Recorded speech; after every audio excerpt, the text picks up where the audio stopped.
காசாவில் வந்து இஸ்ரேலால் உருவாக்கப்பட்டிருக்கக்கூடிய கூலிப்படைகள் அங்கே செயல்படுறாங்க. அவங்க யாருன்னா நம்ம ஏற்கனவே சொல்லியிருப்போம், போதை மருந்து உள்ளிட்ட குற்றச்சாட்டுகளில் ஈடுபட்டு ஹமாஸால் தண்டிக்கப்பட்ட ஒரு நபர், ஷபாப் அப்படிங்கிற ஒரு நபர். இப்போ என்னன்னா காசாவில் இருக்கக்கூடிய ஹமாஸ் நீதிமன்றம் அவங்க ஒரு உத்தரவு கொடுத்துருக்குறாங்க. என்னன்னா இந்த நபர் வந்து இன்னும் 10 நாளுக்குள்ள சரண்டர் ஆகணும். இஸ்ரேல் கூட சேர்ந்துக்கிட்டு துப்பாக்கி வச்சுக்கிட்டு அங்கே வந்து அந்த கிரிமினல் கும்பல் சுத்திட்டு இருக்கு. அதுக்கு தலைவராக இந்த நபர் இருக்கிறார். இவர் வந்து 10 நாட்களுக்குள்ள சரண்டர் ஆகணும்னு ஒரு உத்தரவை ஹமாஸ் வந்து பிறப்பிச்சிருக்கிறார். ஓகே, அப்படிதான் இருக்கிறாங்க. அதான் நம்ம ஏற்கனவே சொன்னது மாதிரி இஸ்ரேல் வந்து நம்ம உலகத்தில் உள்ள பிற நாடுகள் மாதிரிலாம் கிடையாது. மேக்ஸிமம் எல்லாரும் பணக்காரவங்க. அவங்களுக்கு வந்து அது வந்து ஒரு சின்ன கேம்ப் ஆஃபீஸ் மாதிரி தான். பாதி பேர் வெளிநாட்டு குடியுரிமை வாங்கியிருக்கிறாங்க. ஏதாவது சண்டைனா ஓடி போயிடுவாங்க வெளிநாட்டுக்கு. அதே மாதிரி வந்து வெளிநாட்டில் வேலை செய்வாங்க, இது பண்ணுவாங்க. ஹாலிடேஸ்லாம் இங்கே வந்து 3 மாதம் இருப்பாங்க. ஆனால் சிட்டிசன் அவங்க. அப்போ இந்த மாதிரி சண்டை வச்சா திடீர்னு ஹோட்டலில் போய் தங்கிக்குவாங்க. ஒரு வித்தியாசமான லைஃப் ஸ்டைல் வைங்களேன். மற்ற நாடுகளில் மாதிரி ஊர்களை மாதிரி நம்ம ஒரு நிரந்தரமான வாழ்க்கையெல்லாம் கிடையாது. நாடோடி வாழ்க்கை தான். இருப்பாங்க, இங்கே அடிச்சா அங்கே போவாங்க, அங்கே அடிச்சா அப்படி தான் போயிட்டு. அதான் டொனால்டு ட்ரம்ப்பை பொறுத்த வரைக்கும் என்னென்னா, அவர் வந்து முதல்ல வந்து ஹமாஸ் வந்து நான் ஒழிக்க போகிறேன், ஹமாஸ் நரகத்தை பார்க்க போகுது, இன்னும் 3 நாளுக்குள்ள செய்யலைன்னா அவ்வளோதான், 4 நாளுக்குள்ள செய்யலாம் அவ்வளோதான் அப்படி இப்படின்னாரு. அப்புறம் காசாவை வந்து நான் ரிவேரியாவை மாற்ற போகிறேன், காசாவை சுற்றுலா தலமாக மாற்ற போகிறேன், அமெரிக்கா கேப்சர் பண்ண போகுது அப்படின்னு என்னென்னமோ தொடர்ந்து சொன்னார். இப்போ கடைசியாக பார்த்தீங்கன்னா ஆரம்பிச்ச இடத்துல தான் அவரும் வந்து நிற்கிறாரு. அந்த நம்ம ஒரு காமெடி கேட்டுருவோம்ல, காலையில் 5 மணிக்கு கோழி கொக்கர்கோன்னு கூவுச்சு அப்படிங்கிற மாதிரி அது சொன்னதே திரும்ப சொன்னார். இப்போ கடைசியில் பார்த்தீங்கன்னா ஹமாஸ்கிட்ட பேச்சுவார்த்தை நடத்துக்கு வராரு. ஹமாஸ்கிட்ட தான் அவங்க பேச்சுவார்த்தை நடத்த போகிறாங்க. அந்த ஹமாஸை ஒழிக்கிறதுக்காகத்தான் இத்தனை நாள் 630 நாளாக போர் நடத்தினாங்க. இவங்க வந்து வேர்ல்டு பவர்னு சொல்லிட்டு இருக்கிறீங்களே, அமெரிக்காவினுடைய உதவி பெறக்கூடிய இஸ்ரேல், நாங்களாம் வேர்ல்டு பவர், எங்களுக்குலாம் இல்லாத டெக்னாலஜி இல்லை, நாங்கள் B-2 விமானம் வச்சிருக்கிறோம், நாங்கள் குண்டு போட்டோம்னா 200 அடி தொலைச்சிரும், அணு ஆயுதம் வச்சிருக்கிறோம், 5000 அணு ஆயுதத்தை வச்சிருக்கிறோம், இப்படிலாம் பீத்தி கொள்ளக்கூடிய நீங்கள் ஒரு சின்ன குரூப்பை எதிர்த்து 630 நாளை சண்டை போட்டுட்டு தோல்வி அடைஞ்சு இன்னைக்கு திரும்ப அவங்க கூட பேச்சுவார்த்தை நடத்துறீங்க அப்படின்னா இங்கே உண்மையில யாரு பெரிய ஆளு? இன்னொரு பக்கம் வந்து ஈரான் சீனாவிடம் வந்து இப்போ நிறைய போர் விமானங்களை ஆர்டர் கொடுத்து அவங்க வாங்க ஆரம்பிச்சிட்டாங்க. ஈரானும் தயாராகிட்டு வராங்க, இஸ்ரேலும் தயாராகிட்டு வருது. மீண்டும் இவர்கள் இடையிலே மோதல் வருவதற்கான வாய்ப்புகளும் இருக்கு. அதை முற்றிலுமாக நம்ம இல்லைன்னு 100% சொல்ல முடியாது. 2 பேருக்கு இடையில மீண்டும் வருது. ஏன்னா இப்போ வந்து இஸ்ரேலுக்கும் ஒரு பிடிப்பு கிடைச்சிருச்சுல, ஈரான் எங்க அடிச்சா வலிக்குங்கிறது தெரிஞ்சிருச்சு. அதே மாதிரி ஈரானுக்கு தெரிஞ்சு போச்சு இவனுடைய பலம் என்ன பலவீனம் என்னன்னு தெரிஞ்சு போச்சு. ஆனால் இன்னும் அடுத்து ஒரு வேர் வந்துச்சு அப்படின்னா அது வந்து இன்னும் பயங்கரமா இருக்கும். நிச்சயமாக அடி வாங்க போறது அதுலயும் இஸ்ரேல் தான். அதுல வந்து எந்த மாற்றமும் இல்லை.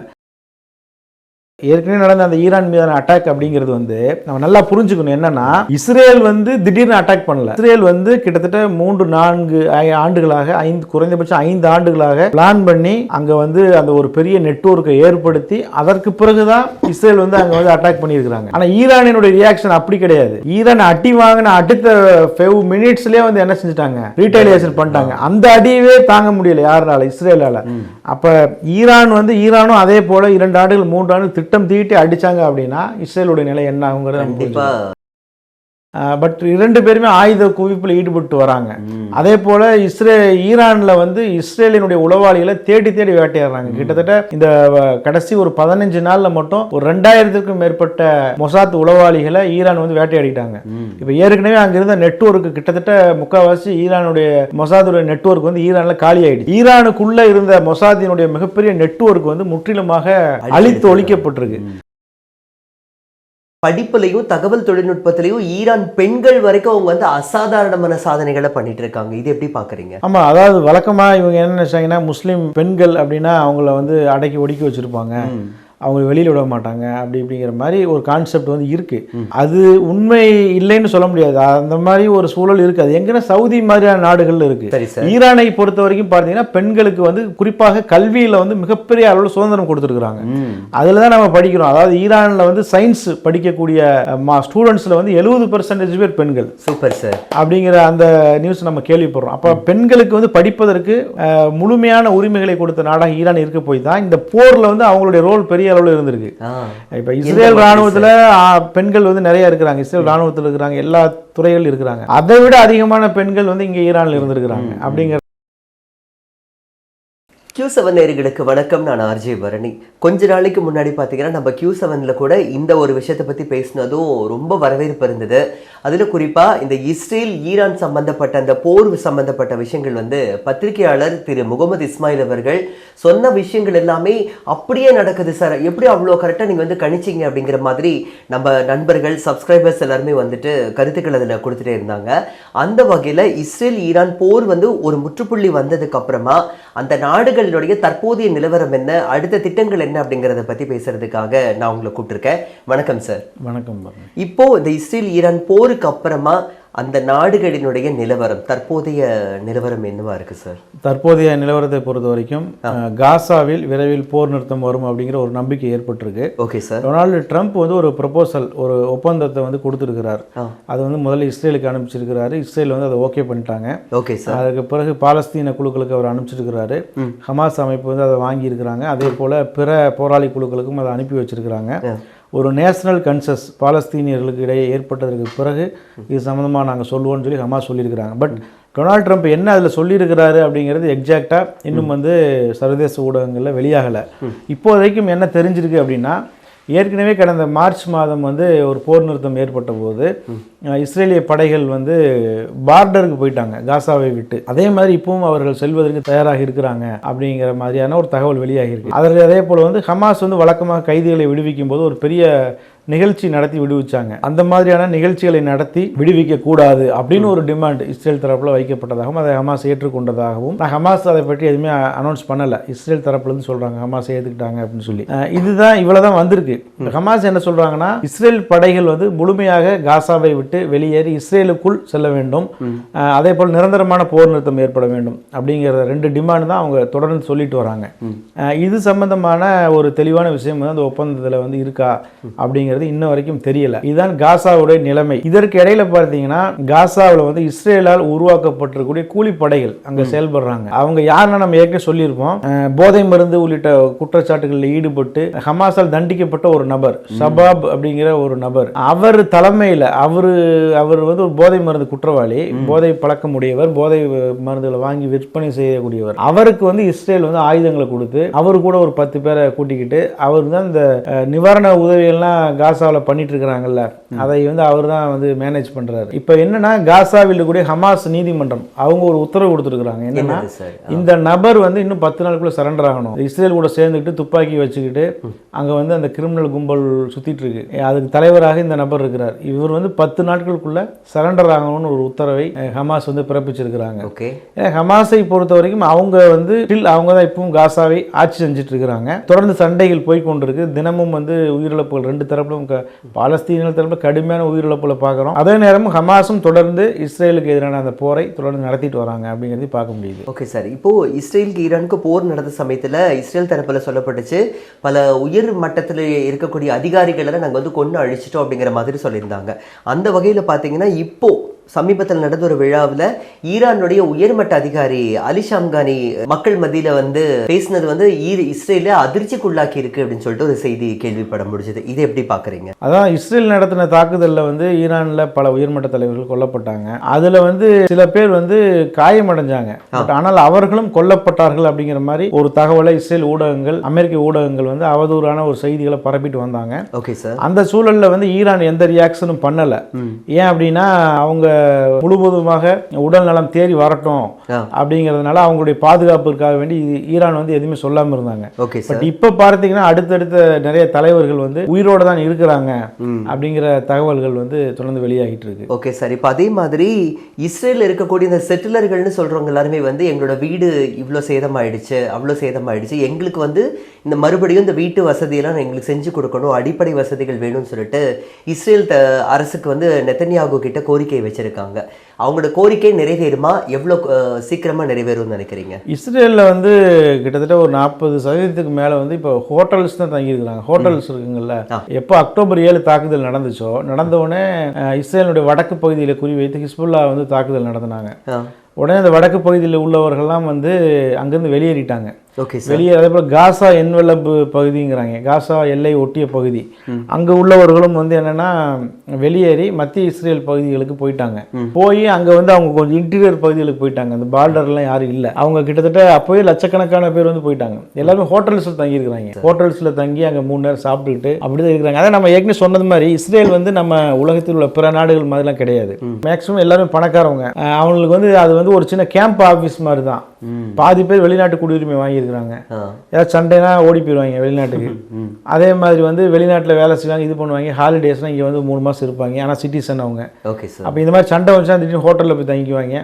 ஒரு வித்தியாசமான லைஃப் ஸ்டைல் வைங்களேன். மற்ற நாடுகளில் மாதிரி ஊர்களில் மாதிரி நம்ம ஒரு நிரந்தரமான வாழ்க்கையெல்லாம் கிடையாது. நாடோடி வாழ்க்கை தான். இங்கே இருப்பாங்க, இங்கே அடிச்சா அங்கே போவாங்க, அங்கே அடிச்சா அப்படி தான் போயிட்டு இருக்குது. Okay sir. இப்போ இந்த ஒரு விஷயத்தை பொறுத்த மட்டும் இப்போ அமெரிக்க அதிபர் டொனால்ட் ட்ரம்ப் கூட ஒரு ப்ரொபோசல் விட்டுருக்காருன்னு சொல்லிட்டு கேள்விப்பட முடிஞ்சது. இந்த 60 நாட்கள் போர் நிறுத்த ஒப்பந்தத்தை பேஸ் பண்ணி அதை பற்றி சொல்லுங்களேன். அதான் டொனால்டு ட்ரம்ப்பை பொறுத்த வரைக்கும் என்னென்னா, அவர் வந்து முதல்ல வந்து ஹமாஸ் வந்து நான் ஒழிக்க போகிறேன், ஹமாஸ் நரகத்தை பார்க்க போகுது, இன்னும் 3 நாளுக்குள்ளே செய்யலைன்னா அவ்வளோதான், 4 நாளுக்குள்ளே செய்யலாம் அவ்வளோதான் அப்படி இப்படின்னாரு. அப்புறம் காசாவை வந்து நான் ரிவேரியாவை மாற்ற போகிறேன், காசாவை சுற்றுலாத்தலமாக மாற்ற போகிறேன், அமெரிக்கா கேப்சர் பண்ண போகுது அப்படின்னு என்னென்னமோ தொடர்ந்து சொன்னார். இப்போ கடைசியாக பார்த்தீங்கன்னா ஆரம்பிச்ச தான் அவரும் வந்து நிற்கிறாரு. அந்த நம்ம ஒரு காமெடி கேட்டுருவோம்ல, காலையில் 5 மணிக்கு கோழி கொக்கர்கோன்னு கூவுச்சு அப்படிங்கிற மாதிரி அது சொன்னதவே திரும்ப திரும்ப திரும்ப சொன்னார். இப்போ கடைசியில் பார்த்தீங்கன்னா ஹமாஸ்கிட்ட பேச்சுவார்த்தை நடத்துக்கு வராரு. ஹமாஸ்கிட்ட தான் அவங்க பேச்சுவார்த்தை நடத்த போகிறாங்க. அந்த ஹமாஸை ஒழிக்கிறதுக்காகத்தான் இத்தனை நாள் 630 நாளாக போர் நடத்தினாங்க. நடத்திட்டு இப்போ மீண்டும் ஹமாஸ்டே பேச்சுவார்த்தை.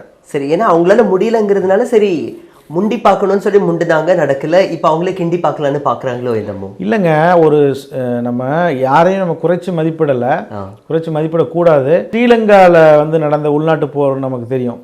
இலங்கை அரசாங்கத்துக்கும் எல்டிடிக்கும் நடந்துச்சு. இப்போ எல்டிடிஇ ஒரு போராளி குழு, ஸ்ரீலங்கா அரசாங்கம்ங்கிறது ஒரு நாடு அது. பட் ஆனால் ஒரு கட்டத்தில் வந்து ஸ்ரீலங்காவினுடைய இராணுவ வீரர்கள்லாம் வேலையை விட்டே ஓடிட்டாங்க, அடி தாங்க முடியாமல். பட் அதற்கு பிறகு அவங்க வெளிநாட்டுகளுடைய ஆதரவோடு வந்து அங்கே வந்து மிகப்பெரிய இனப்படுகொலை நடத்தினாங்க. பட் ஸ்ரீலங்கா வந்து ஒரு சின்ன நாடு, ஒரு ஆர்மி வைத்திருக்கக்கூடிய நாடு. வெளிநாடுகள் வந்து ஒரு அளவான உதவி பண்ணாங்க. பட் அவர்களிடம் வந்து தோல்வி அடைவது அப்படிங்கிறது வேற. அந்த அவர்களை எதிர்த்து போராடுவது இதெல்லாம் வேற. இவங்க வந்து வேர்ல்டு பவர்னு சொல்லிட்டு இருக்கிறீங்களே, அமெரிக்காவினிடம் உதவி பெறக்கூடிய இஸ்ரேல், நாங்களாம் வேர்ல்டு பவர், எங்களுக்குலாம் இல்லாத டெக்னாலஜி இல்லை, நாங்கள் B-2 விமானம் வச்சிருக்கிறோம், நாங்கள் குண்டு போட்டோம்னா 200 அடி தொலைச்சிரும், அணு ஆயுதம் வச்சிருக்கிறோம், 5000 அணு ஆயுதத்தை வச்சிருக்கிறோம், இப்படிலாம் பீத்தி கொள்ளக்கூடிய நீங்கள் ஒரு சின்ன குரூப்பை எதிர்த்து 630 நாளை சண்டை போட்டுட்டு தோல்வி அடைஞ்சு இன்னைக்கு திரும்ப அவங்க கூடவே பேச்சுவார்த்தை நடத்துறீங்க அப்படின்னா இங்கே உண்மையில யாரு பெரிய ஆள்? அந்த சின்னது கடுகு செலுத்தாலும் காரம் குறையாதுங்கிற மாதிரி என்ன. இப்போ 630 நாளா நீங்க வந்து சண்டை போட்டு இப்போ கடைசியில் அவங்க கூட தான் பேச்சுவார்த்தை நடத்த போறீங்க. இவ்வளவுதான் டொனால்டு ட்ரம்பினுடைய ஆளுமை. அவ்வளவுதான்.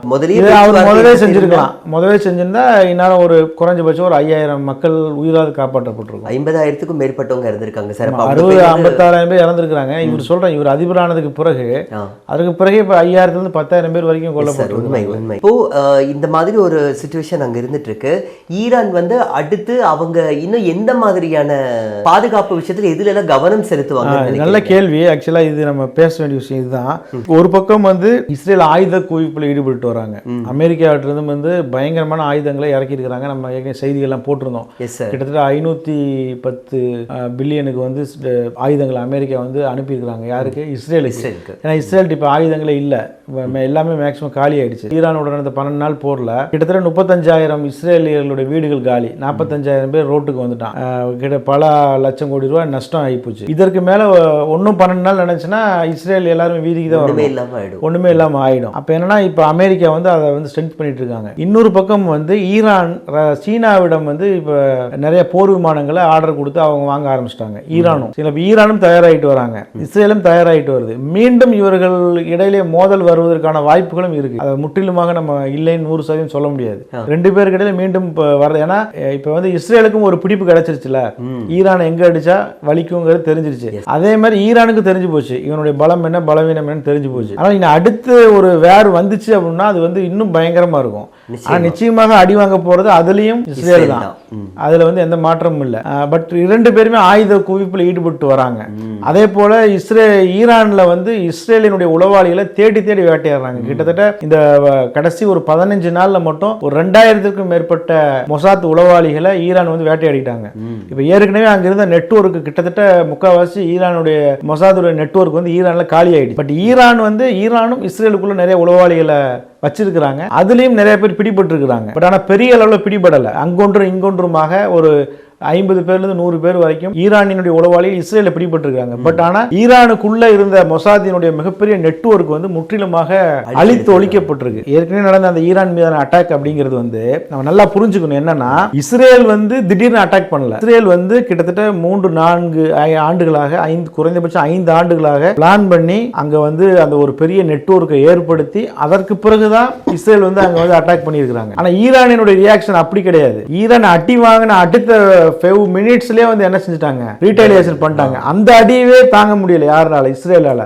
அப்ப ஈரானும் அதே போல 2 ஆண்டுகள் 3 ஆண்டுகள் திட்டம் தீட்டி அடிச்சாங்க அப்படின்னா இஸ்ரேலுடைய நிலை என்ன ஆகுங்கிறது கண்டிப்பா குளிக்க தோண்டி புதைச்சிட வேண்டியதான். சார், இப்போ ஈரான் வந்து அணு ஆயுதம் தயாரிக்கிற அணு ஆயுத கலாச்சார நாடுன்ட்டு இஸ்ரேல் மற்றும் அமெரிக்காவினால குற்றம் சாட்டப்பட்டுச்சு. ஆனா இதுல மட்டும் நாங்க கிடையாது, படிப்புலையும் தகவல் தொழில்நுட்பத்திலையும் ஈரான் பெண்கள் வரைக்கும் அவங்க வந்து அசாதாரணமான சாதனைகளை பண்ணிட்டு இருக்காங்க. இது எப்படி பாக்குறீங்க? ஆமா, அதாவது வழக்கமா இவங்க என்ன நினைச்சாங்கன்னா, முஸ்லீம் பெண்கள் அப்படின்னா அவங்கள வந்து அடக்கி ஒடுக்கி வச்சிருப்பாங்க, அவங்க வெளியில் விட மாட்டாங்க அப்படிங்கிற மாதிரி ஒரு கான்செப்ட் வந்து இருக்கு. அது உண்மை இல்லைன்னு சொல்ல முடியாது. அந்த மாதிரி ஒரு சூழல் இருக்கு. அது எங்கன்னா சவுதி மாதிரியான நாடுகள்ல இருக்கு. சவுதியில வந்து பெண்களுக்கு கார் ஓட்டுவதற்கு இப்பதான் உரிமை கொடுத்தாங்க. சரிங்களா, பெண்கள் வந்து மகரம்னு சொல்லி பெண்கள் ஆணும் துணையெல்லாம் வெளியில போகக்கூடாது, இந்த மாதிரியான கடுமையான கட்டுப்பாடுகள். அதாவது இஸ்லாம் சொன்னது அப்படிங்கிறது வேற, இவங்களா வந்து என்ன செய்யறதுன்னா அதை கடுமையாக்கி கொள்வது அப்படின்னு ஒரு விஷயம் இருக்குல்ல, அதை வந்து இந்த சவுதி வஹாபிச கொள்கையில் பின்பற்றக்கூடிய சவுதி மாதிரியான நாடுகள் பின்பற்றி கொண்டு வந்தாங்க. ஈரானை பொறுத்த வரைக்கும் பார்த்தீங்கன்னா பெண்களுக்கு வந்து குறிப்பாக கல்வியில வந்து மிகப்பெரிய அளவில் சுதந்திரம் கொடுத்துருக்காங்க. அதுல தான் நம்ம படிக்கிறோம். அதாவது ஈரான்ல வந்து சயின்ஸ் படிக்கக்கூடிய ஸ்டூடெண்ட்ஸ்ல வந்து 70% பேர் பெண்கள். சூப்பர் சார் அப்படிங்கிற அந்த நியூஸ் நம்ம கேள்விப்படுறோம். அப்ப பெண்களுக்கு வந்து படிப்பதற்கு முழுமையான உரிமைகளை கொடுத்த நாடாக ஈரான் இருக்க போய் தான் இந்த போர்ல வந்து அவங்களுடைய ரோல் பெரிய அளவில் இருந்திருக்கு. இப்ப இஸ்ரேல் ராணுவத்துல பெண்கள் வந்து நிறைய இருக்கிறாங்க, இஸ்ரேல் ராணுவத்தில் இருக்கிறாங்க, எல்லா துறைகள் இருக்கிறாங்க. அதை விட அதிகமான பெண்கள் வந்து இங்க ஈரான்ல இருந்திருக்கிறாங்க அப்படிங்கிறத நம்ம தெரிஞ்சுக்க முடியுது. ஓகே சார், அப்போ ஈரான்ல பெண்களுக்கும் படிப்பறிவுலேருந்து பண்பறிவுலேருந்து எல்லாமே அவங்களுக்கு வந்து ஒரு முழு உரிமை அவங்க கிடைச்சி நல்லா இருக்காங்கிறது இந்த விஷயத்தில் தெரிய வருது. ஸோ இந்த மாதிரி பல தகவல்கள் கொடுத்ததுக்கு Q7 சார்பாக மனமார்ந்த நன்றிகள் சார். ரொம்ப நன்றி. இதே மாதிரி மறுபடியும் பத்திரிகையாளர் திரு முகமது இஸ்மாயில் அவர்கள் கிட்ட சுவாரஸ்யமான விஷயங்கள்லாம் அடுத்த ஒரு தொகுப்பில் கொண்டு வரலாம் அப்படிங்கிற ஒரு சந்தோஷத்தோட இப்போதைக்கு உங்களிடமிருந்து விடைபெறுகிறேன். உங்கள் நண்பன் பரணி. நன்றி நண்பர்களே.